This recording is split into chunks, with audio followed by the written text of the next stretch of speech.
Hello my dear students, welcome to my official YouTube channel. This is Amit Sharma and अगर आप मेरे channel पे पहली बार आए हैं तो चैनल को सब्सक्राइब करें और वो साइड में जो घंटे का बटन है उसको भी दबा दें ताकि आपके पास सारी नोटिफिकेशन आती रहे।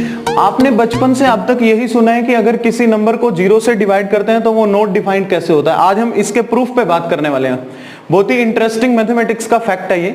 अगर जीरो से डिवाइड करते हैं तो नॉट डिफाइंड क्यों आता है, और अगर किसी दिन सपोज दैट जीरो से डिवीजन अलाउ कर दिया तो तब क्या होगा, हम उस पर भी बात करेंगे।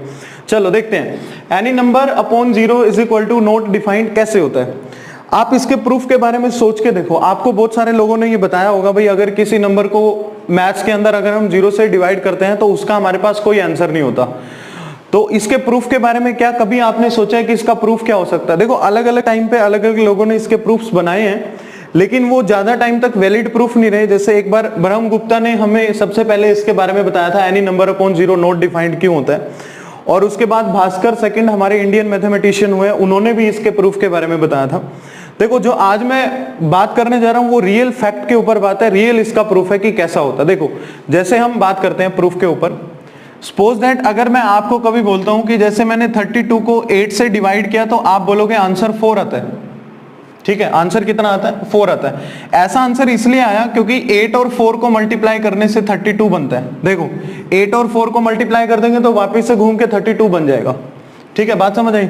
ओके, चलो और बात करते हैं। अगर 18/3 मुझे अगर कभी करना है तो क्या आंसर आएगा? 6 आएगा। कैसे आया? क्योंकि अगर मैं 6 और 3 को मल्टीप्लाई करता हूं तो मुझे वापस से घूम के आंसर कितना मिल जाता है? 18 मिल जाता है। ठीक है, अब आप एक एग्जांपल और बात करते हैं। 8/4 2 क्यों होता है? क्योंकि 8 और 4 और 2 को मल्टीप्लाई करने से मुझे क्या मिलता है? 8 मिलता है। अच्छा, तो ये चीज इसके प्रूफ में कैसे वैलिड है? देखो, मैंने लिखा 2/0। आप दुनिया में ऐसा कोई नंबर मेरे को बता दो जो 0 से मल्टीप्लाई करने पे 2 आंसर दे दे। सोच के देखो, क्या ऐसा कोई नंबर है दुनिया में जो 0 से मल्टीप्लाई करने पे 2 आंसर दे दे?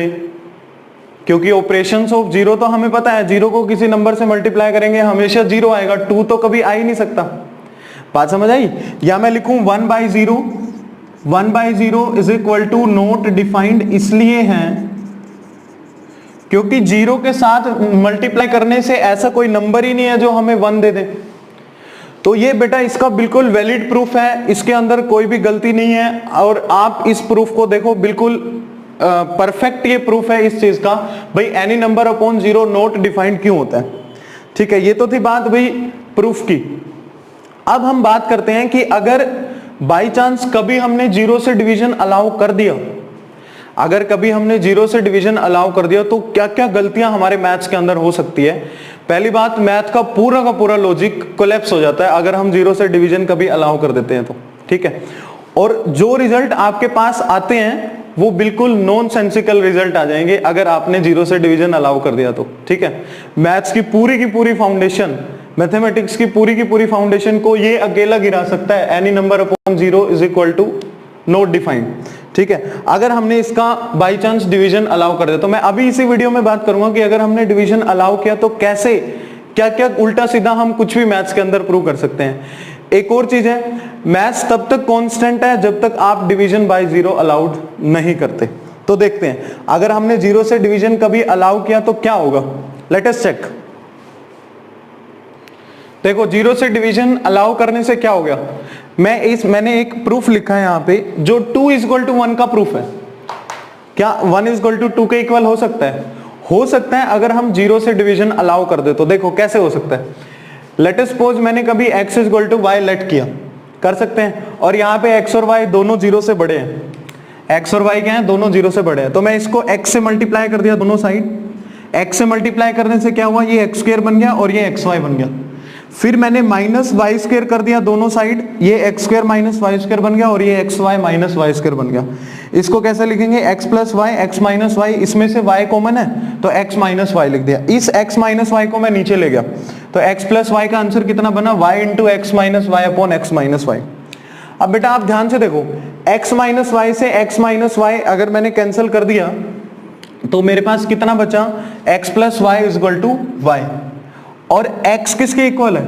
y के इक्वल है। तो ये y प्लस वाई कितना हो जाएगा? 2y, और उधर y है, y से y कट के 2 इज इक्वल टू 1 आ गया। अरे वाह, 2 इज इक्वल टू 1 भी मैथ्स के अंदर हो सकता है भाई, होएगा ही अगर ऐसी ब्लंडर मिस्टेक होगी तो, है ना, क्योंकि हमने यहाँ पे 0 से डिवीजन अलाउ कर दिया। इस स्टेप में देखो, इस स्टेप के अंदर हमने डिवीजन बाय जीरो अलाउ कर दिया, तभी तो 1 इज इक्वल टू 2 आया। और 1 इज इक्वल टू 2 ही नहीं, देखो इसके साथ और भी आप दोनों साइड 1 ऐड कर दो, 3 इज इक्वल टू 2 भी प्रूव हो जाएगा, और 1 सब्ट्रैक्ट कर दोगे तो 1 इज इक्वल टू 0 भी प्रूव हो जाएगा। तो अगर कभी हमने 0 से डिवीजन अलाउ कर दिया तो हमारी मैथ्स की जितनी भी इक्वेशंस है, बहुत सारी इक्वेशंस, जितनी सारी तो नहीं, बहुत सारी इक्वेशंस और बहुत सारे रिजल्ट्स हमारे खराब हो जाएंगे।